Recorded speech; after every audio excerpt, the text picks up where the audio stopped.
Yep, anyone who's been watching Shovelware Diggers may have seen this one coming a mile away, but today's Ancient DOS game is PopCorn, an Arkanoid clone which, for the longest time, I thought was commercial software, but I recently found out it wasn't, so I decided to give it a play, and it's not bad. I definitely prefer the Arkanoid games just for having less evil level designs and better controls, but it's a very close approximation to how the original Arkanoid games play, which, given that's what they were going for, kind of makes sense, really. Though the game does have some unusual features not typically seen in such games, so we'll definitely go over those. Plus, getting it working in DOSBox might not go as straightforward as you would expect, but it's certainly doable, so we'll touch on that as well. Really, this probably won't end up being too long of an episode, but I still wanted to cover this game all the same.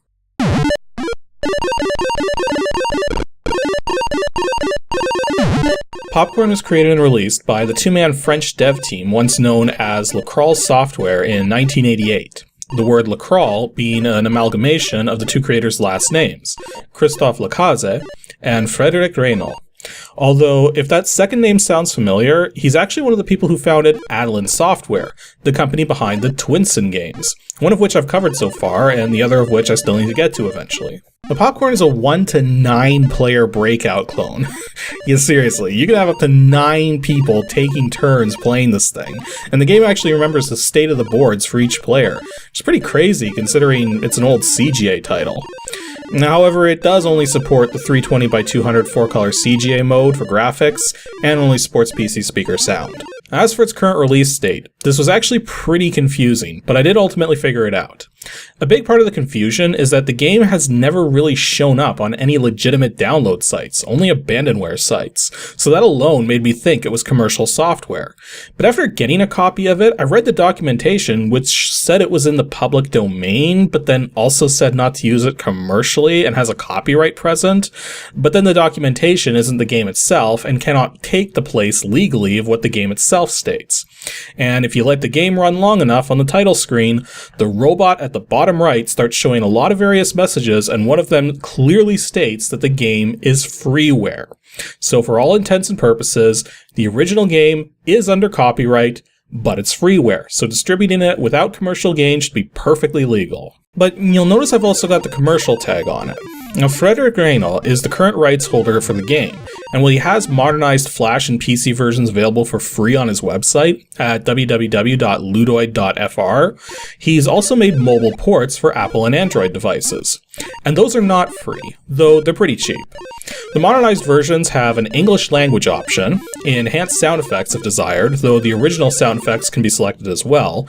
Plus it runs a silky smooth 60 frames per second, which I'm guessing is the speed the game's supposed to play at, so I tried my best to match that when capturing footage.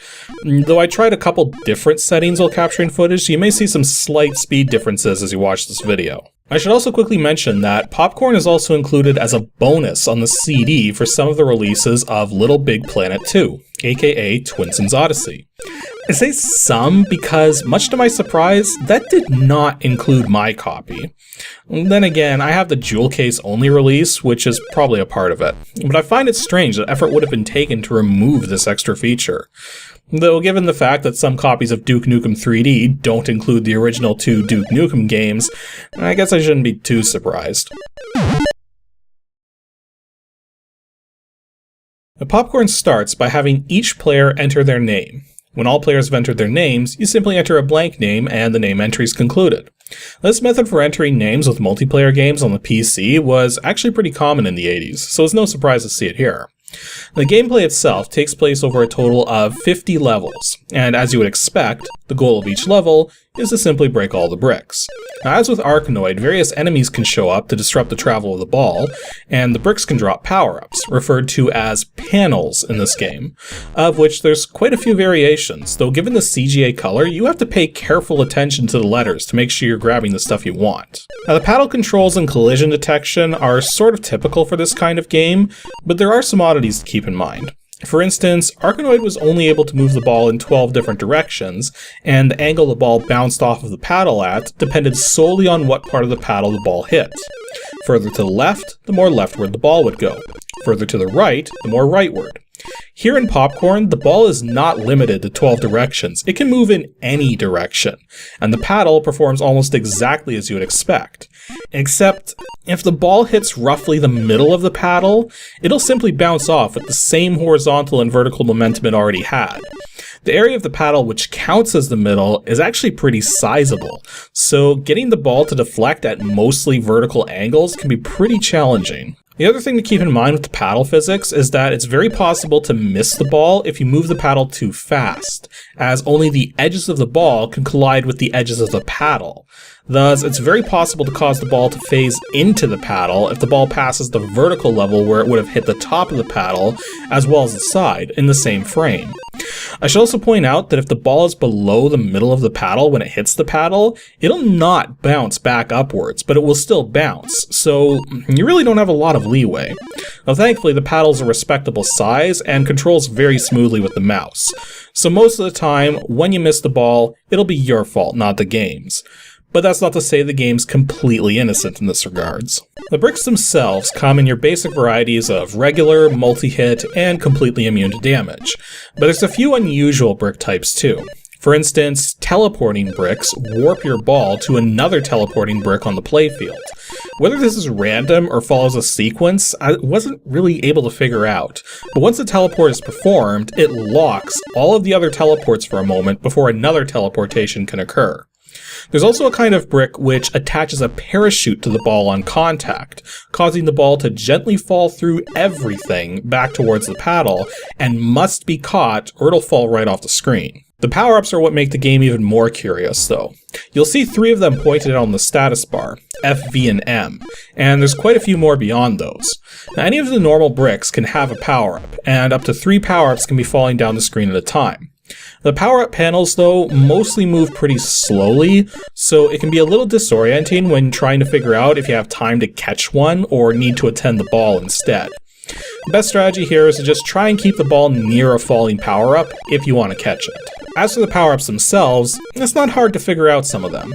S is the slowdown power-up, E is the paddle enlarging power-up, L is the laser power-up, C is the catch power-up, although it's not actually called the catch power-up, as it's called the glue power-up, since the French word for glue starts with a C, which also explains why the paddle looks like it's covered in something when this power-up's activated.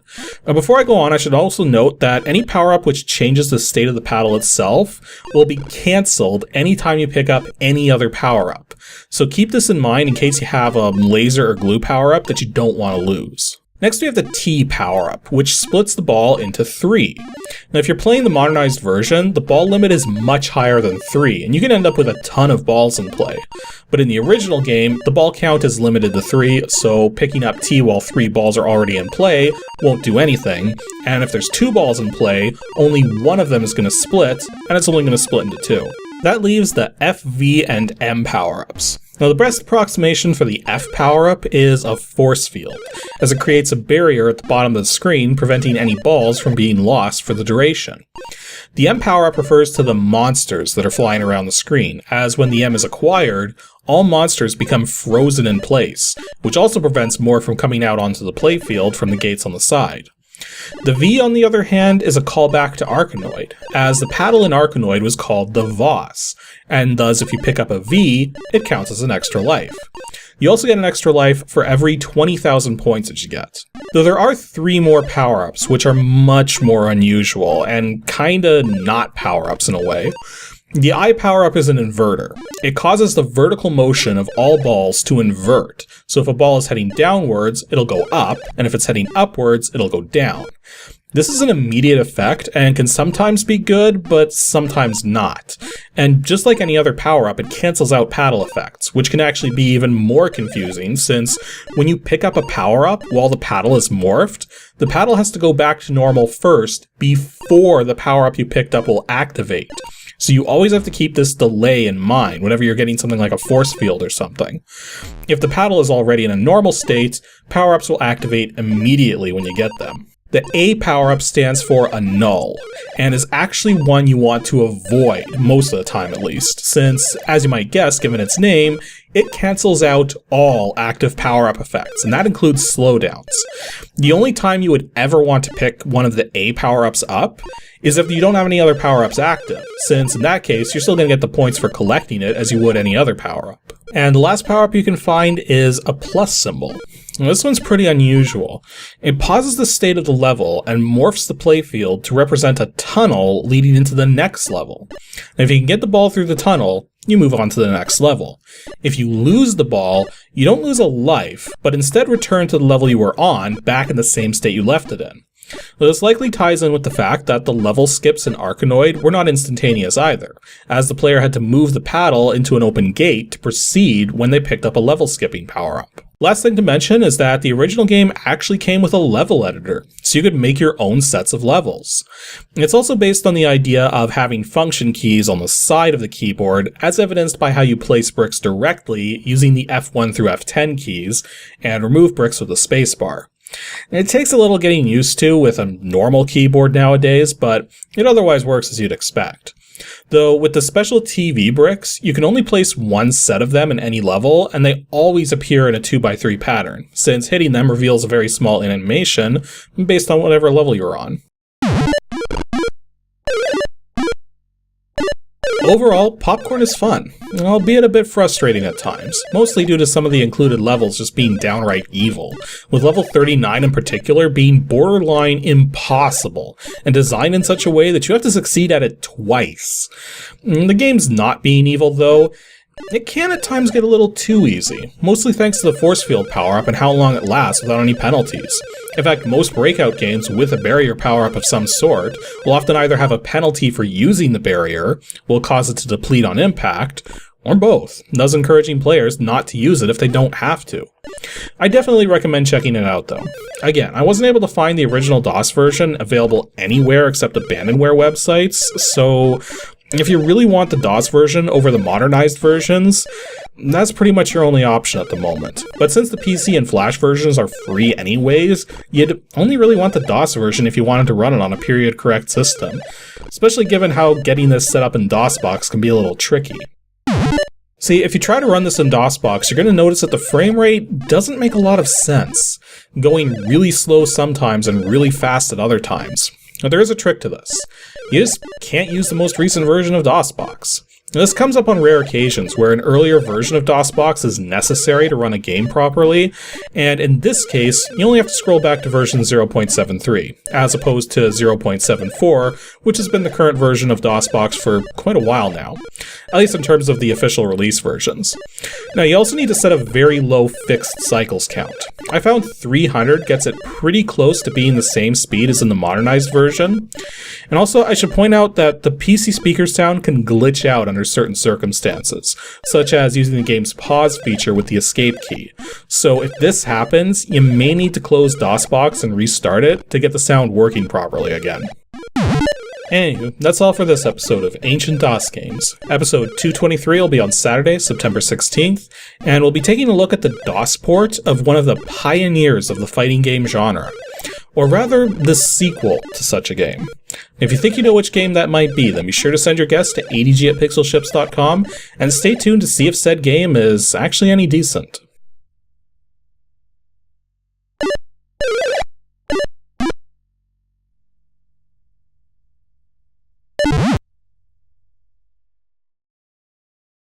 Thanks for watching, everyone, and special thanks to everyone supporting me on Patreon. Here's a small random set of you guys.